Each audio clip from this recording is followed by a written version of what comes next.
This marks the second time I've reviewed a ghost-related episode on Christmas Eve. Duncan Gets Spooked, the 24th episode of the 5th series. This is another episode that I rewatched loads of times on Spooks and Surprises when I was a kid, and it's one that I watch every Halloween to this very day. But what makes it such a damn good episode? Let's dive right in. The Scarlery railway engines are busy clearing the tracks of debris.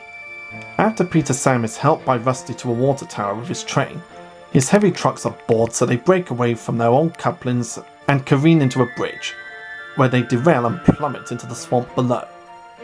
Peter Sam arrives to the scene of the incident and his driver notices that they did not secure the trucks properly and will have to get help to pull them out, knowing that the Fat Controller will not be happy about the accident.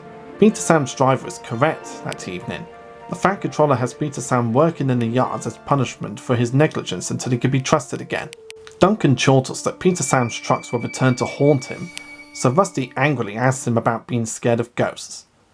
Despite Duncan brushing them off as rubbish, Rusty attempts to scare him by telling him a ghost story. Long ago, there was an engine who was crossing the same bridge over the ravine to return home. Unfortunately, he derailed halfway across and fell over the side and plunged into the ravine below, where he disappeared into the swamp and was never found again. In the light of the full moon, his spirit has since been seen by workmen haunting the bridge trying to get home, but never reaches the other side.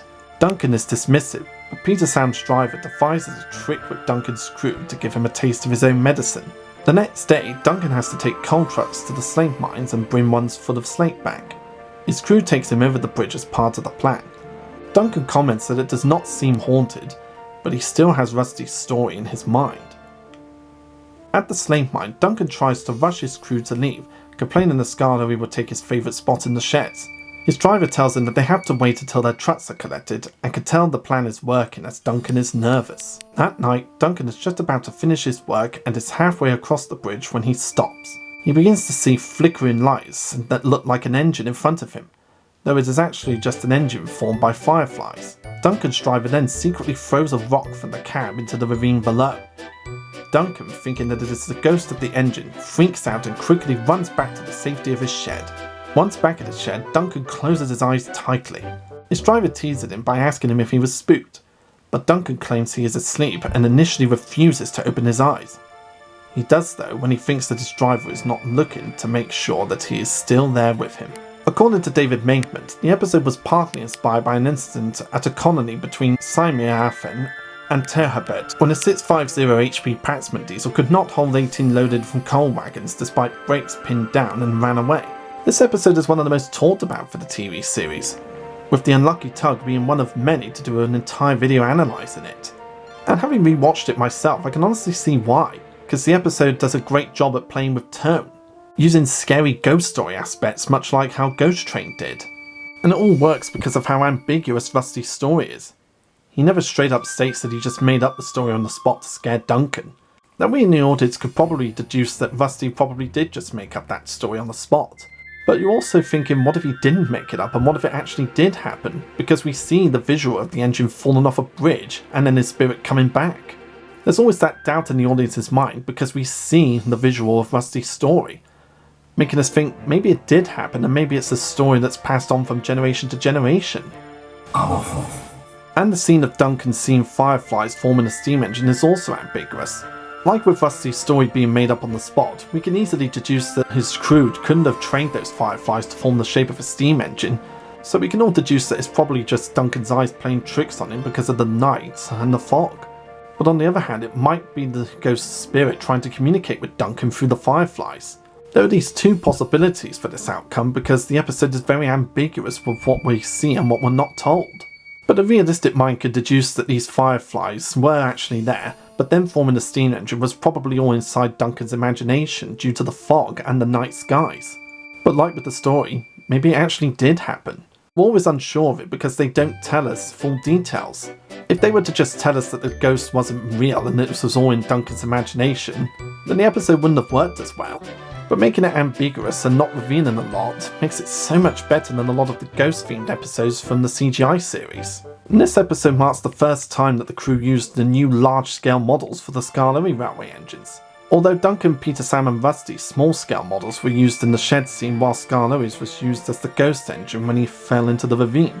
Now from a production point of view, this makes sense that they would make larger scale models for the characters, because we all know that the small scale models were very difficult for the crew to work with, since they didn't seem to run as well as the larger scale models, and they had to use battery packs hidden in rolling stock to make the eyes move. But working with larger scale worked so much better for the team, and they only used the original small scale models for Series 5 when they needed them, usually in scenes when the characters had to interrupt with the standard gauge engines. And this was the larger scale model's first episode, and it wouldn't be their last. I also recently discovered that Duke was intended to appear in this episode, with him being the one to tell Duncan the tale of the ghost engine. He was dropped in favour of Rusty on account of Brittlecroft being hesitant to rebuild his model in a larger scale, along with his model being repainted into Bertram for Toby's discovery. Now for production's sake, it does kind of make sense, since they probably didn't have the budget to make everything including Duke's larger scale model at the time, which was why Duke and Sir Handel were absent in this series, because they didn't have large scale models made for them just yet. And the theme for this episode is another one of the long line of spooky themes that Mike O'Donnell and Junior Campbell had composed for the series. But it's one of my favourite spooky themes for Thomas because it doesn't sound over the top terrifying like previous themes did. It's a nice calm orchestral piece of music that's kind of settling and yet unsettling at the same time. It's just a mixture of the both, not being over the top creepy like you would hear in horror movies.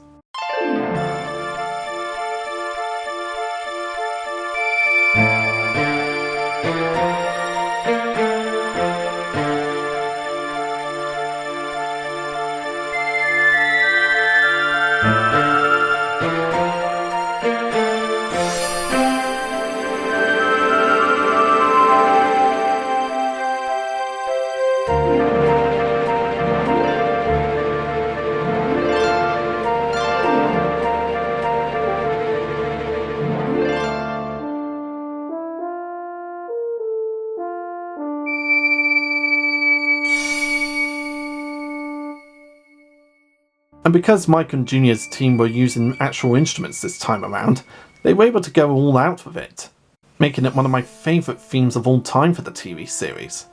And it's another in the long line of episodes from the TV series that gets remade by various fans on YouTube, doing their own takes on it, and even doing alternative endings to it, just adding some more lore to the story, giving us their own takes on the story and what could have been in that episode that they're not telling us. It's just had that much of an impact on the fan base. Even I jumped in on the bandwagon where I made one of my Thomas the Tank Engine episodes based on Duncan Gets Spooked, but had James in the spotlight instead.